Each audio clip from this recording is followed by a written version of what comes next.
Hey Wargamers, Mike here from epicduckstudios, back with another episode of The Epic Hobby. Today I'm going to be painting a Horus Heresy era Space Marine in the Iron Warriors colors. The Iron Warriors are easily the simplest army to paint. It's really just a metallic base coat and a little bit of detailing. You can use Citadel Ironbreaker for the base coat if you want, but I'm going to go ahead and apply it with an airbrush using Vallejo Model Air Steel. My airbrush of choice is a Badger Sotar 2020, and I've got my compressor set to 30 psi. So here I'm just applying a quick even base coat of the Model Air Steel, just working over the whole model and making sure it's just smooth and even. If you don't have an airbrush, you can just use a regular brush to apply it. The point is just to make sure the whole model is base coated a single color. Right now the steel might look a little bit too light, but I'm going to be washing the entire model with a dark wash later on, which is going to help tone that down. If you don't have an airbrush and you don't want to brush on this much metal either, you can use a rattle can of, say, Army Painter's metallic base coat as well. Alright, now that the base coat is all evenly applied, I'm going to begin detailing the model, and I really only need 3 colors to do this. First I need a black, and I'm going to be using Citadel Abaddon Black for that. And then for the yellow details, I'm going to build it up in 2 layers, using Averland Sunset for the base and Uriel Yellow for the highlight. So to kick off the detailing, I'm going to start base coating the gun, shoulder pads, and knee pads with the Abaddon Black. That's really the only details that end up black on this model.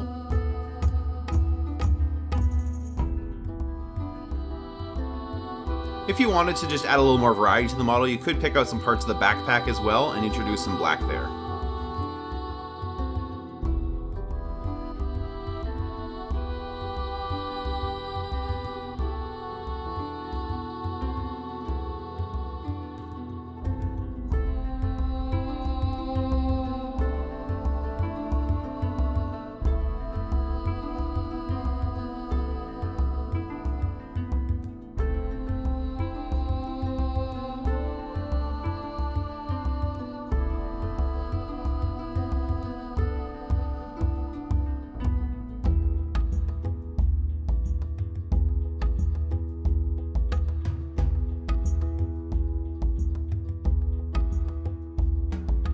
All the rivets on this shoulder pad make it take substantially longer to base coat than the other one. If you're trying to speed paint an army, just don't use these shoulder pads.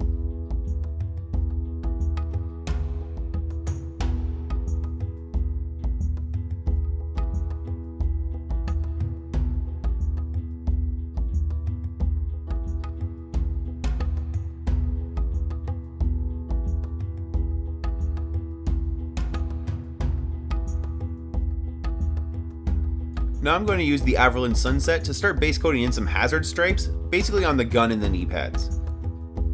Afterwards, I'm also going to use the same Averland Sunset to base coat the areas I want to paint with a gold metallic color.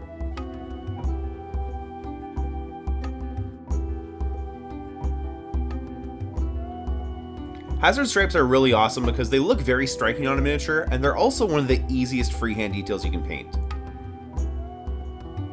The yellow and black hazard stripes are even better because if you make little mistakes with the yellow, it's really easy to cover it up with black. You can usually do it in a single coat, and it really just helps you sharpen the lines up easily.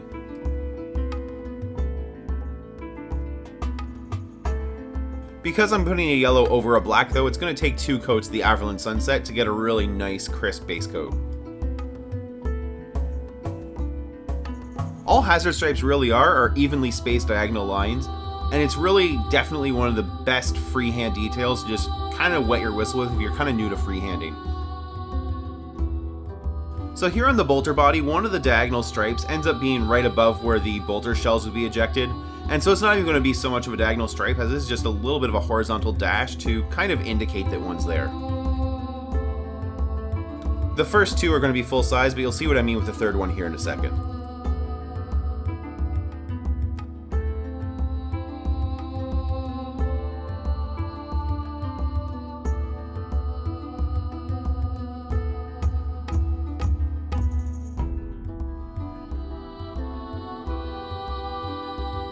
Now because that third stripe doesn't really exist, I'm really just having to kind of mentally decide where the 4th one should be.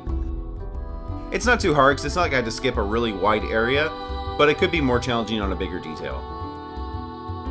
Alright, now that all the hazard stripes are base coated, I'm going to use the Uriel Yellow to start brightening them up.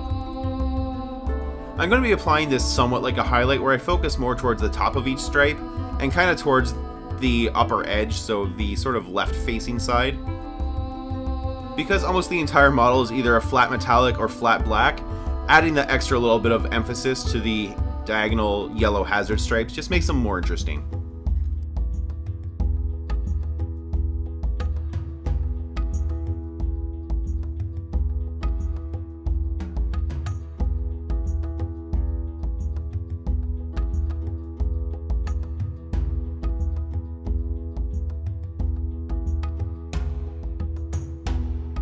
So here I grabbed just a little bit of the Abaddon black just to sharpen up the sides of the hazard stripes. This can be really helpful to do, especially if your hazard stripes don't end up perfectly even. If some of them look a little bit thicker than others, you can use a small thin overlay of black to one side of the stripe just to help narrow it down a little bit. Okay, now I'm going to be using the same Averland Sunset to base coat the metallic gold details. That's really just going to be some of the trim aspects, basically the trim around the shoulder pads, the little skull on the helmet, and a few different details on the backpack just to bring some different color in.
With all the trim details now base coated in Averland Sunset, I'm going to give them a metallic finish using Gehenna's Gold.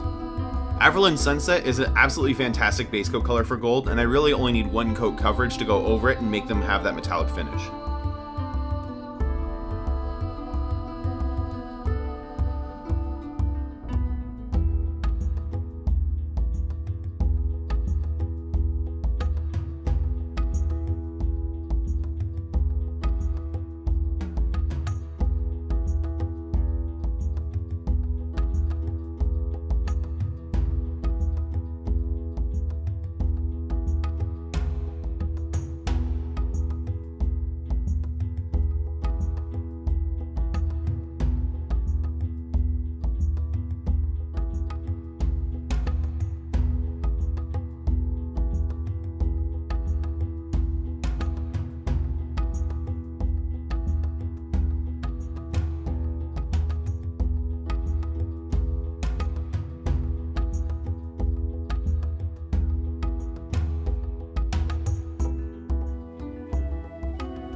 Okay, with all of the base coating and most of the detailing done at this point, all that's really left to do is wash the entire model with a darkening wash.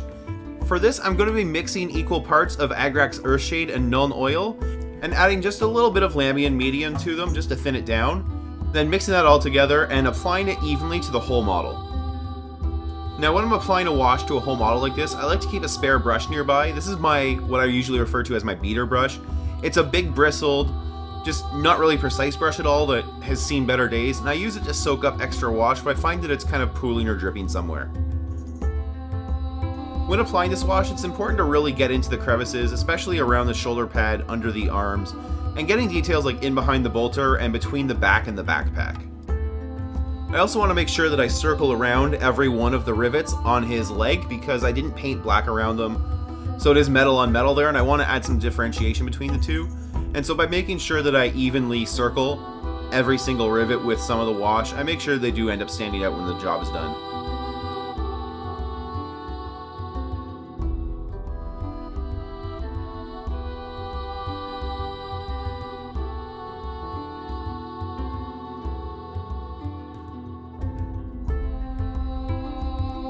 So here's where I notice one large blob of wash on the back of his leg, and I grab my beater brush just to clean that away. So at this point I've let the model sit for about half an hour and the wash is dry, and it's time to start painting the last detail, the eye lenses. To begin with, I'm going to base coat the eye lenses with Mephiston red, and then I'm going to highlight them slightly with Wild Rider red and a small dot of pure white. So I've just found through practice that my best brush stroke, especially for small details, is a transition from left to right. And so when I'm painting Space Marine eyes, I like to paint half of the eye and then turn the model over so that I'm always basically making a left to right brush stroke. So now I'm going to add a small highlight of Wild Rider red to each of the eyes. I'm going to put that towards the front of the face so that the back is much more pure Mephiston red. Because I used it on my wet palette and I pulled out the paint a little bit with the brush, it's very thin already.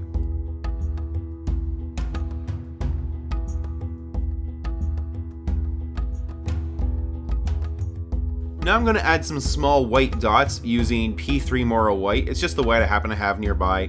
Any white paint will do for this. And I'm actually going to tint it just a little bit afterwards with a small glaze again of the Wild Rider red. Primarily that's because after I put down the white dots, I realized they just stood out a little bit too much and I wanted to bring it back a little bit towards red.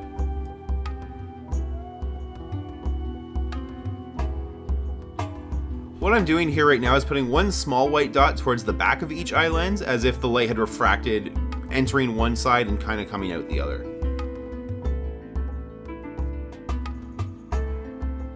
And as mentioned before, here I'm picking up just a little bit of Wild Rider red and I'm putting it over that one dot towards the front of each eye. I'm just doing that because the white dots kind of really killed the effect of the red and I want to bring it back towards red just a little bit. Alright, and there I have a completed Iron Warrior Space Marine. Iron Warriors honestly are about the easiest thing to paint after basic Necron Warriors. If you need to paint an army really quickly, or you just happen to really love metallic color schemes, Iron Warriors are definitely the way to go. As always, thanks for watching, and until next time, do something epic.